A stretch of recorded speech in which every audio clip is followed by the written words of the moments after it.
En als de richtingscoördinator van de studierichting wiskunde heet ik u van alle van harte welkom bij de afstudeerpresentatie van Darey-Ann Louisville. Vandaag is een hele speciale dag voor zowel Darey-Ann als voor de studierichting wiskunde, omdat Darey-Ann de allereerste afgestudeerde zal zijn met een bachelor wiskunde aan de Anton Universiteit.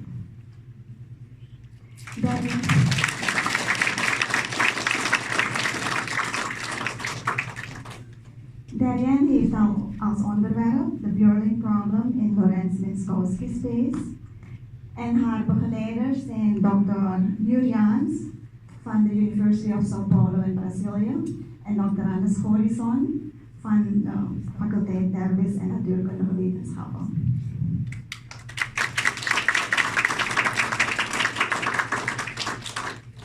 Voordat ik Darey-Ann het woord geef, wil ik u eventjes de procedure aangeven. Zometeen volgt meteen de presentatie van Darey-Ann en dat zal volledig in het Engels geschieden. En na de presentatie is er een korte vragenronde en dat mag dus wel in het Engels of in het Nederlands. Na de presentatie een dankwoord van Darey-Ann. En na dat dankwoord dan zal de beoordelingscommissie zich terugtrekken om dan de beoordeling te doen. Daarna komt de beoordelingscommissie terug met het cijfer. Daarna een dankwoord, een felicitatie van de decaan en daarna felicitaties van het publiek. Darey-Ann?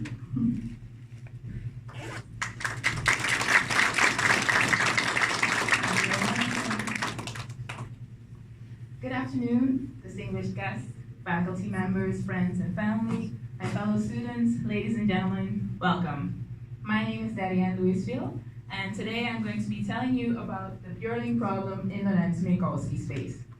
So, when I first started this project, my initial thought was, help, what do these words mean and what have I gotten myself into? But I've learned very much along the way, and I've encountered some intriguing results, which I'm going to share with you today. So let's start at the beginning. What is this Björling problem? The Björling problem, the classical Björling problem, is a differential geometry problem posed in 1844 by the Swedish mathematician Emanuel Björling. And he wanted to know the following. If I have a curve in Euclidean space, which is the space we live in now, what is the minimal surface that contains this curve? And the German mathematician, Karl Hermann Amandus Schwarz, he devised a formula for solving this problem. And with this formula, it's possible to construct explicit examples of minimal surfaces. Now, my project is about the Björling problem in Lorentz-Minkowski space. The premise stays the same, but instead of starting with a curve in Euclidean space, we have to start with a curve in Lorentz-Minkowski space, L3. And instead of finding minimal surfaces as solutions, the solutions are maximal surfaces. So now I started with, I said curves, I had talked about minimal surfaces, maximal surfaces, Lorentz-Minkowski space. So to get a feeling of what all this means, I'll be briefly going over some background theory on curves and surfaces in the Euclidean space and also in the Lorentz-Minkowski space. After that, I will be giving some examples of maximal and minimal surfaces, after which it's time to formally state the Björling problem in L3. Then, of course, it's time for the solutions of the Björling problem in L3, which are maximal surfaces. Okay, so starting with curves.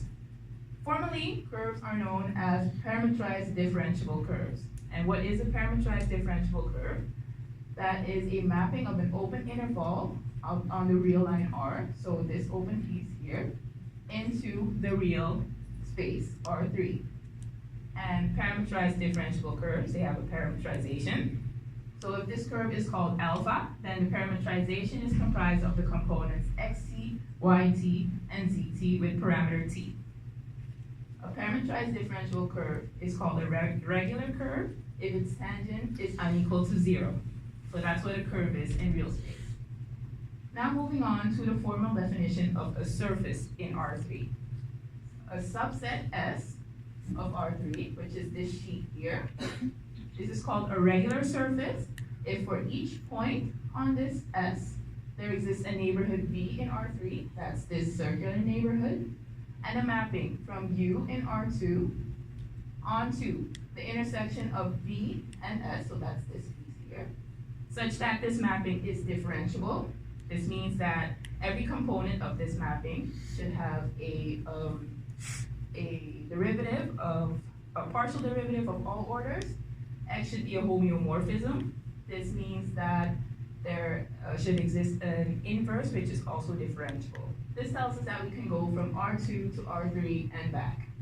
And lastly, for each point on U, the differential is 1 to 1. The differential being the Jacobian of the mapping, and the Jacobian of the mapping, that's a matrix with first order partial derivatives, and if the tangent, if the vectors are independent of each other, then the differential is 1 to 1.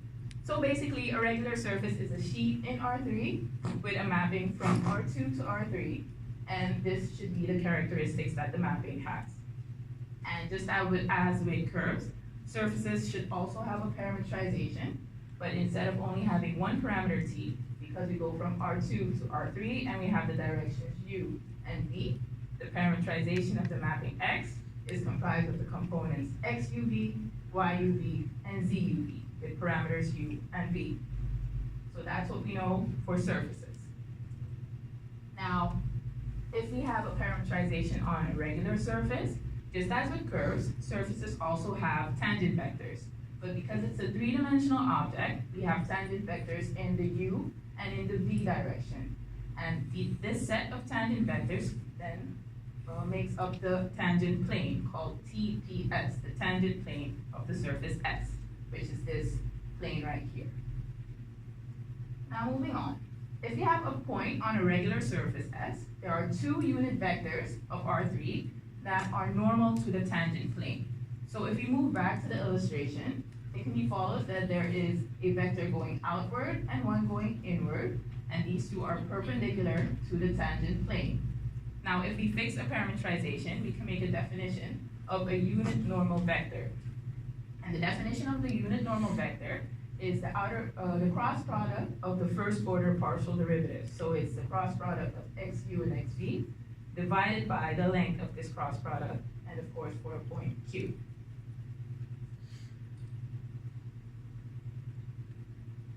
Now, moving on to two important structures of surfaces we need. The first is the first fundamental form, and the second is the second fundamental form. The first fundamental form is defined as such, where the coefficients are the inner product of the first order partial derivatives. So uppercase E is equal to the inner product of xu and xu in a point P. Uppercase F is the inner product of xu and xv. And uppercase G is the inner product of xv and xv. Similarly, we have a definition for the second fundamental form. And here, the coefficients are the inner products of the normal vector and the second order partial derivatives. So we have lowercase e is equal to the inner product of n with xuu. Lowercase f is equal to the inner product of n with xvu, the mixed partial derivative. And lowercase g is equal to the inner product of n with xvv. Now we need the coefficients of the first and the second fundamental form to get to the formula for mean curvature, which is equal to half times lowercase e uppercase g minus 2 lowercase f uppercase f plus lowercase e uppercase e divided by uppercase e uppercase g minus uppercase f squared. And we need this formula to come to the definition of a minimal surface. Namely, a minimal surface in R3 is a regular surface with mean curvature equal to 0. So this is what we need from the Euclidean space. Let's now move on to the Lorentz-Minkowski space, L3.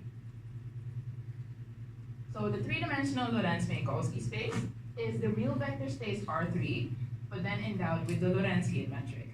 And I'd also like to note something about the application of the Lorentz-Minkowski space.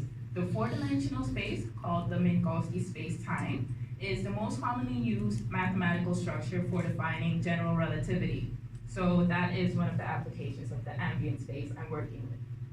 So the Lorentzian metric is defined as follows. We have an inner product in Lorentzian space, and the inner product for vectors A and B, if we have A is A1, A2, A3, and B is B1, B2, B3, then the inner product, the Lorentzian inner product, is equal to A1, B1 plus A2, B2 minus A3, B3. We also have a definition for the Lorentzian cross product and a definition for the Lorentzian norm. Now I'd like to emphasize the difference between the Lorentzian metric and the Euclidean metric, which we already know. As you can see, for the inner product, with the Lorentzian metric, the last component is subtracted, whereas for the Euclidean metric, in the Euclidean inner product, the last component is added. Also, for the Lorentzian cross product, we can see that for the last element, that is the opposite of that from the Euclidean cross product.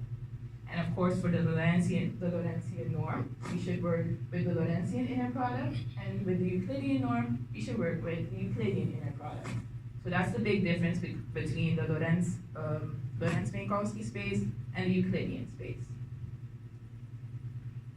So, in addition to having a definition for regular curves and surfaces, in the Lorentz-Minkowski space, we also have the definition for space-like, time-like, and light-like vectors, curves, planes, and surfaces.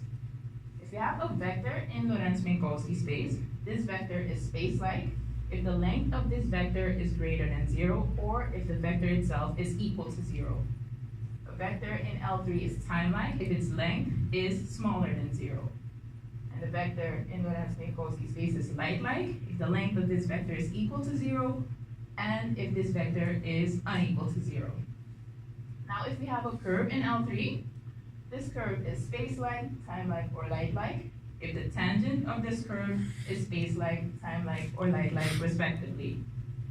If we have a plane in Lorentz-Minkowski space, and we have n being the normal vector, then this plane is space-like, time-like, or light-like if its normal is time-like, space-like, or light-like, respectively. Now moving on to surfaces. If we have M being a surface in Euclidean space, and we take X to be a mapping, which maps M into L3, then the immersion X is space-like, time-like, or light-like if the tangent planes on the surface in Euclidean space are space-like, time-like, or light-like, respectively. So zooming in onto that last one, if you have a smooth immersion X, which maps M into L3 of a two-dimensional manifold, this is said to be a space-like surface if the induced metric on M via X is a positive definite Riemannian metric. So the most common example of a positive definite Riemannian metric is the Euclidean metric, which we've just seen, and which is also the metric most commonly used in my project. So this means if we have a surface in Euclidean space with a Euclidean metric, and we map that into the Lorentz-Minkowski space, this surface is a space-like surface. And just as what we have seen with Euclidean, in Euclidean space, we can also admit the definition of the unit normal vector and the mean curvature. Now, the definition for the unit normal vector seems identical to that of the Euclidean space, which it is, of course, with the exception that the cross product is now the Lorentzian cross product. And for the mean curvature, instead of having positive a half, we use negative a half. And of course, for the coefficients of the first and second fundamental form, we use the inner product of the Lorentzian metric. Now, similarly to what we have done with minimal surfaces, we can now define what maximal surfaces are in L3. Namely, a maximal surface in L3 is a space-like surface with mean curvature equal to 0. Okay, so now that we know what minimal surfaces are and maximal surfaces, let's look at some examples. First, I'll start with Scheek's maximal surface. I constructed the parameterization of this surface by using the implicit formula of Scheek's maximal surface. And I'd like to note that I made some visualizations and animations, and they are all done using the Mathematica software. Okay, back to the surfaces. So this maximal surface is directly linked to a minimal surface called Scheek's minimal surface. And this is the minimal surface, and as you can see, it's defined on this checkerboard pattern. It has been proven that every maximal surface can be linked to a minimal surface up to a translation. Now, this brings us to minimal surfaces. Minimal surfaces are most commonly associated with soap films, where a wireframe can be made, and if that is dipped into a soap solution, and if the project is performed well, then the surface that clings onto the wireframe is, in most cases, a minimal surface. Another application of minimal surfaces is in molecular engineering, and yet another example of minimal surfaces is in physics. For example, the apparent horizon, which is basically the boundary of a black hole, that is a minimal surface. So those are some applications of minimal surfaces in real life. Now, the following example of a minimal surface is an inverse minimal surface. And this is a top view, a angled view, and a side view of an inverse minimal surface, and this is its parametrization. Now, the following example is a catenoid. And this is called a catenoid because it can be made by rotating the catenary around the x-axis. The catenary being sort of a parabola on its side, and if it's rotated around the x-axis, this is the surface we achieve. The catenoid is the conjugate minimal surface of the helicoid, which looks like this. And the very interesting fact about the helicoid is that it's the only non-planar minimal surface which contains an open subset of a maximal surface. And like I said, these two are each other's conjugates, so that means that by a translation, these two can flow into each other. So what we're seeing here is a minimal surface flowing into a maximal surface and back, which I found very intriguing. Okay, so now that we've seen some examples, we can go over to formally defining the Björling problem. As I've noted at the beginning, the classical Björling problem needs us to start with a curve, and then we need to find minimal surfaces.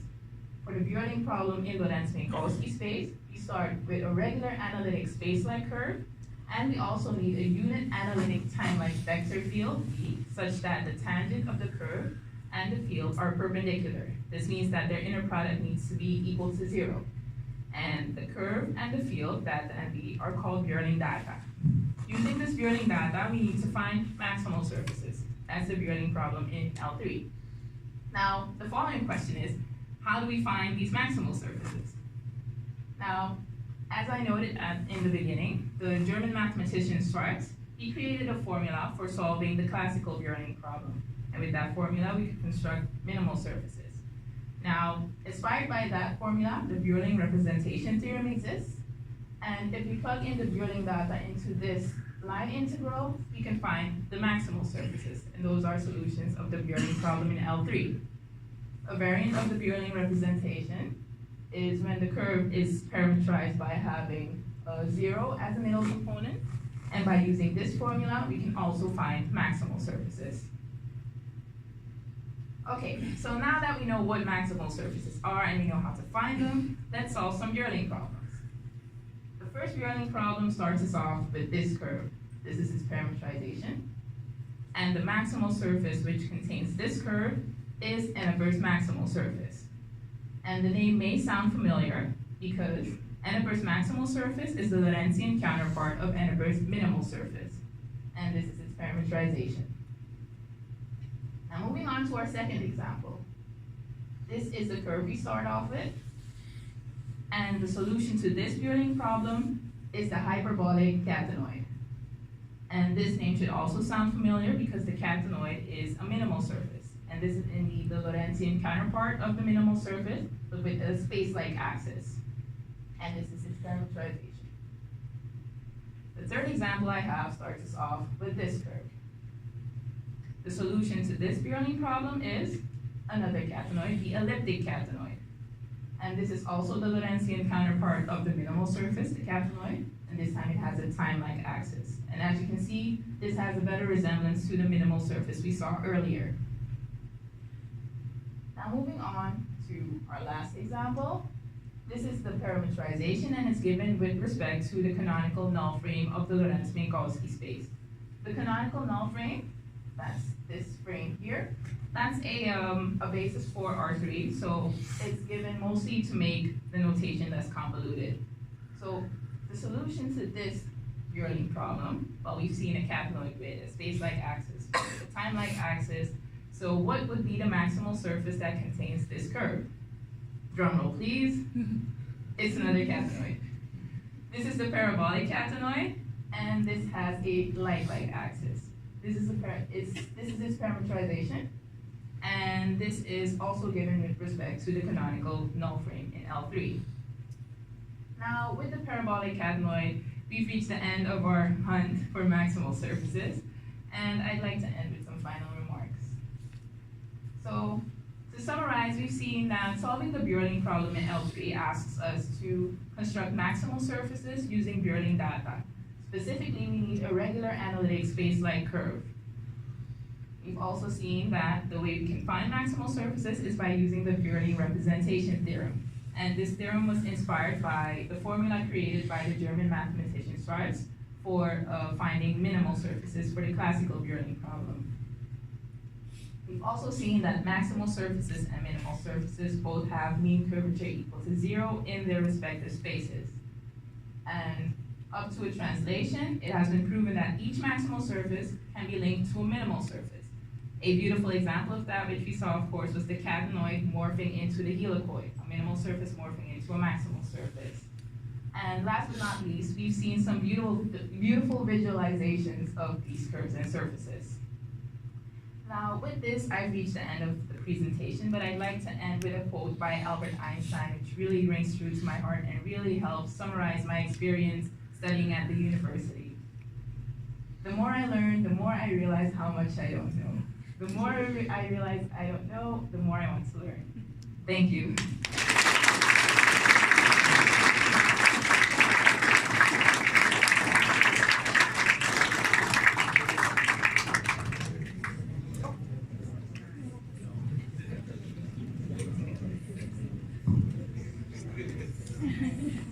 Oké, dames en heren.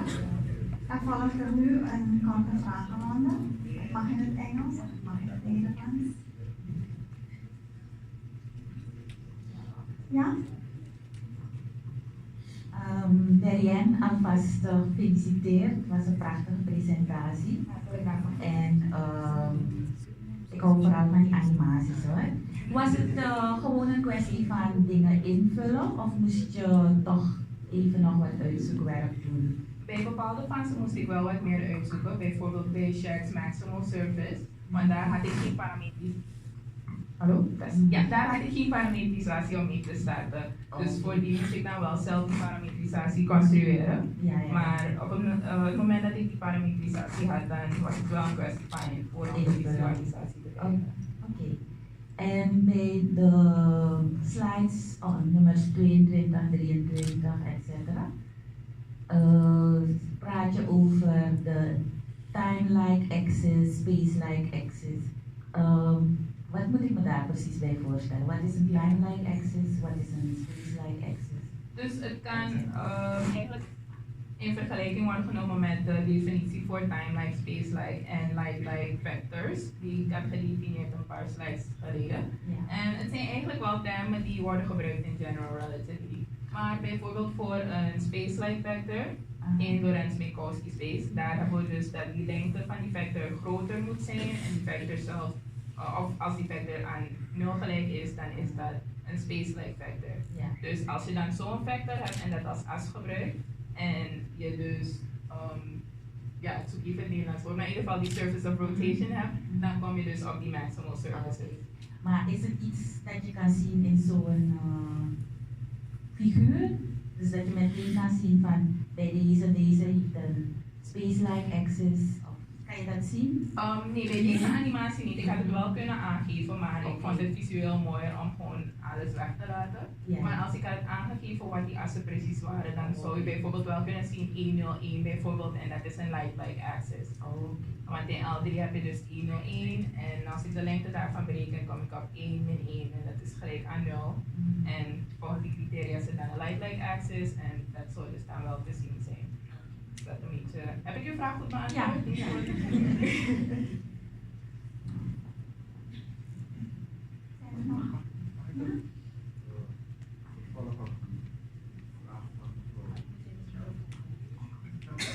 Waarom heet die dingen like, time-like?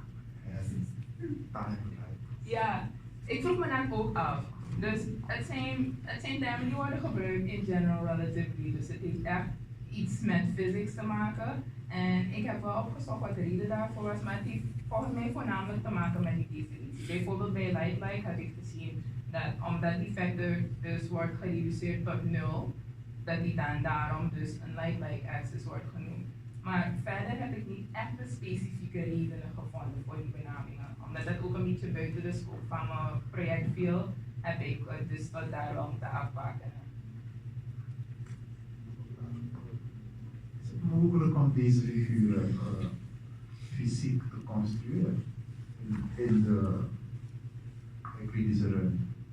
Ja, het is wel mogelijk. Ik zie ze wel te draaien. Ja. Ik denk van dat moet kunnen. Ja, klopt. Bij bepaalde fans hebben ze werkelijk 3D-printouts gemaakt. Die heb ik niet laten zien vanwege gebrek aan tijd, maar ze hebben bijvoorbeeld Henneberg's Maximal Surface en Catalans Maximal Surface. Dat zijn voorbeelden van surfaces die ze dus konden 3D printen en dan kun je het ook gebruiken als, centerpiece of ja, maar dus het is wel mogelijk om ze te visualiseren in real life. Ja, nog een vraag.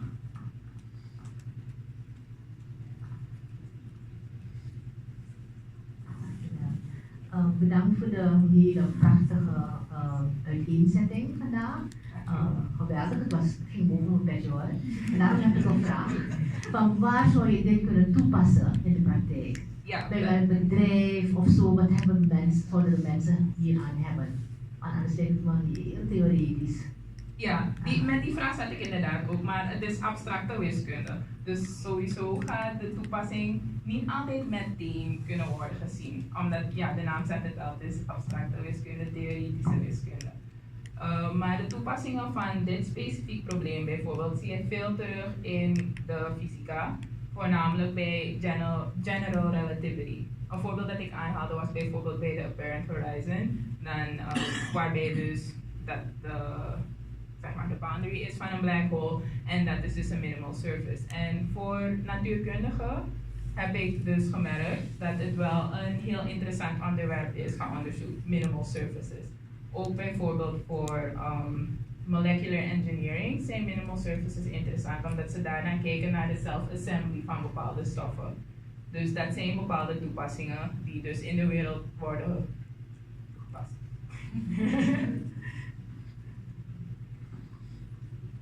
Zijn er nog andere vragen?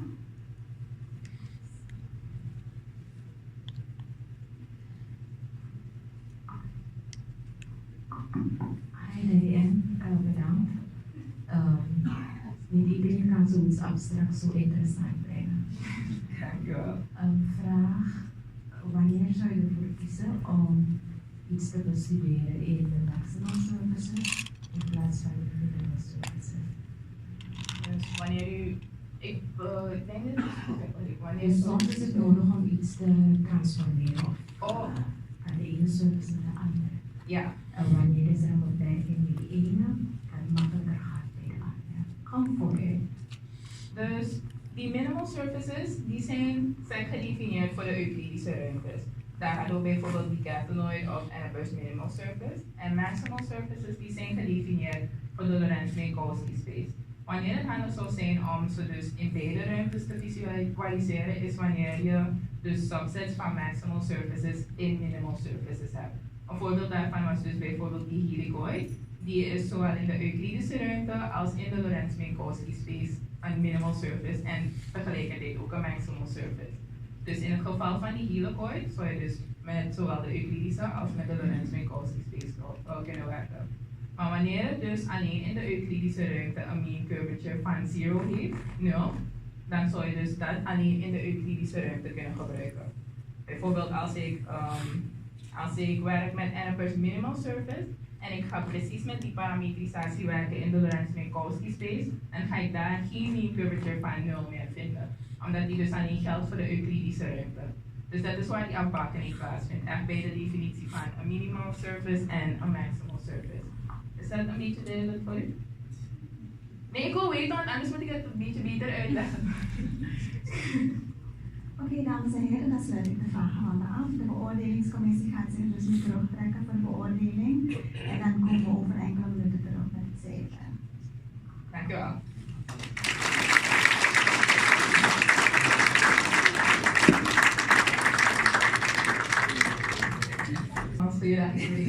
Het is zo spannend allemaal, dus alvast dank aan iedereen die aanwezig is. Ik ben zo blij dat jullie er allemaal zijn en ik stel het echt zeer op prijs dat jullie de tijd hebben genomen om naar mee te komen kijken. Als eerste wil ik mijn supervisor bedanken, mijn Dr. Juriaans, die is in Brazilië. En mijn co-begeleider, dat is meneer Gorisson. En ik zou graag applaus willen hebben voor meneer Gorisson.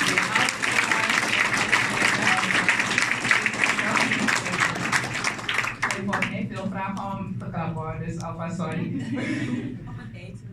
Ja, oké, dan doen we het. De volgende persoon is Dr. Chan, omdat zij basically ook mijn begeleider was en ze heeft altijd het geduld opgebracht naar al mijn problemen te luisteren en zoals altijd supportive. Dus ik stel uw hulp zeer op prijs, mevrouw Chan.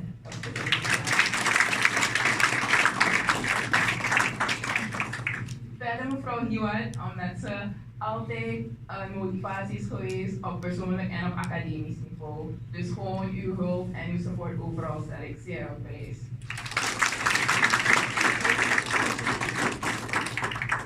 Mevrouw Chan, mevrouw Hiwat, mevrouw Getrouw en mevrouw Hagens.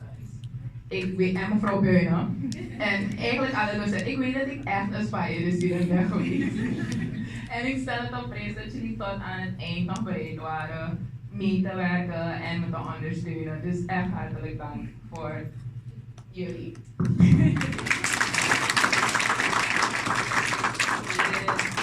Mevrouw Adisha en mevrouw Jenny van de administratie, ik heb jullie ook veel lastig gevallen. Dus hartelijk dank voor jullie medewerking. Ik wil dokter Elsak ook bedanken, die is speciaal hier. En ik wil hem danken voor zijn motivatie. Hij heeft ook altijd in me geloofd vanaf het begin. Dus hartelijk dank voor uw ondersteuning. En hij is er vandaag niet, maar meneer Antonius, dat is ook een docent van me geweest. En wilde ik ook bedanken omdat ik van hem de gelegenheid heb gehad om een studentassistent te zijn. En dat heeft me ook enorm geholpen voor de rest van mijn leven, basically. En verder gewoon alle docenten van wie ik ooit colleges mag volgen. Ik zie dat er een aantal hier zijn. Dus dank u wel voor uw inspiratie, voor uw geduld, voor alles wat u voor me heeft gedaan. Thank you very much.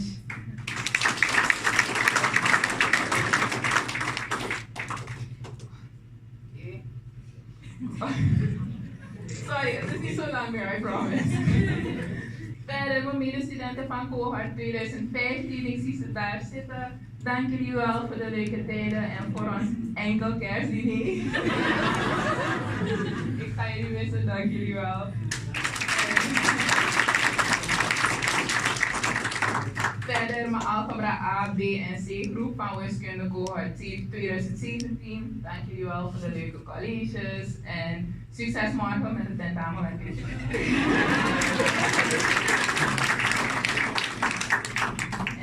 verder nog, alle medestudenten van scheikunde cohort 2015, 2017. Ik zie een paar zitten daar achterin. En ook alle nieuwe studenten van 2018. Dank jullie wel voor jullie ondersteuning in any way whatsoever. Oké, het is bijna klaar. Verder wil ik mijn moeder en mijn zus bedanken. Ze zitten allemaal hier, al mijn familieleden. Dank jullie wel voor al jullie support.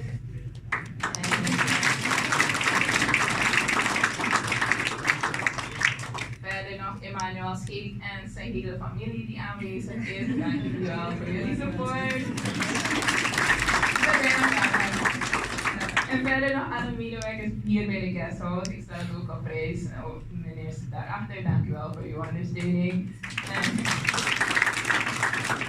ik iemand heb gemist, mijn diepste verontschuldigingen, maar ik wil alle aanwezigen hier vandaag bedanken voor jullie tijd. And thank you very much for joining me in this huge milestone in my life. Thank you very much.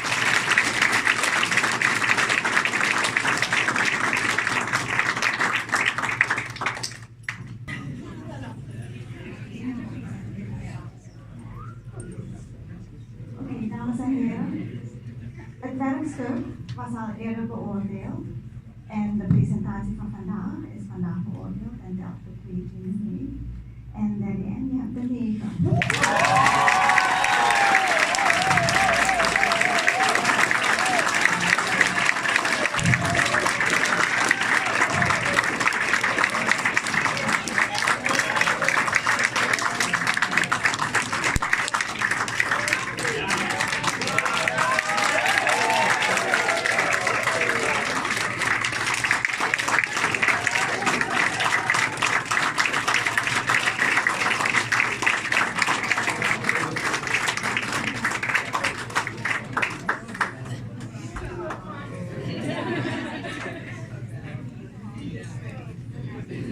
Lorentz.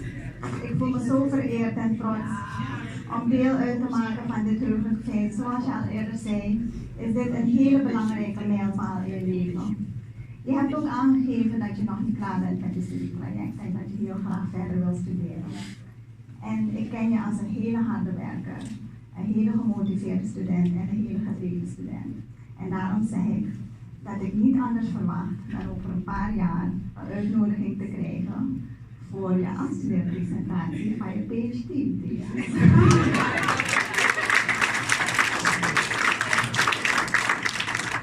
Van harte gefeliciteerd, je hebt het verdiend en heel veel succes.